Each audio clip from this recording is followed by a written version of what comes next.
భగవద్గీత అధ్యాయం 2 శ్లోకం 55 శ్లోకం శ్రీ భగవానువాచ ప్రజహాతి యదా కామాన్ సర్వాన్ పార్థ మనోగతాన్ ఆత్మన్యేవాత్మనా తుష్టః స్థితప్రజ్ఞస్తదోచ్యతే.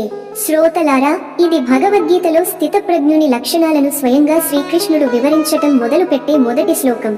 అర్జునుడు అడిగిన ప్రశ్నకు స్థితప్రజ్ఞుడు ఎవరు, అతని స్వభావం ఎలా ఉంటుంది? ఇదే మొదటి సమాధానం. తాత్విక విశ్లేషణ. స్థితప్రజ్ఞునికి లోకపు ఆకర్షణలు పని చేయవు. ఆయన హృదయం లోపల సంతృప్తితో నిండి ఉంటుంది. బయట అందాల వైపు చూడనక్కర్లేదు. అసలు ఆనందం బయట నుంచి కాదు, అతని అంతరాత్మ నుంచే వస్తుంది. ఈ స్థితి సాధించటమే నిజమైన యోగం, నిజమైన జ్ఞానం, వాస్తవ జీవనానికి సందేశం. మన మనస్సు నిత్యం కోరికలతో నిండిపోతూ ఉంటుంది. ఈ రోజు ఒక కోరిక, రేపు ఇంకో కోరిక.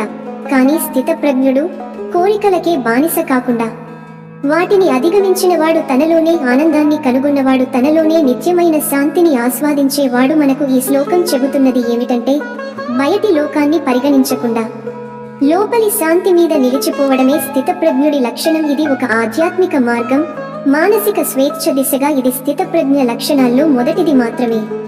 తదుపరి శ్లోకాల్లో ఇంకా ఎంతో విలువైన గుణాలు ఉన్నాయి.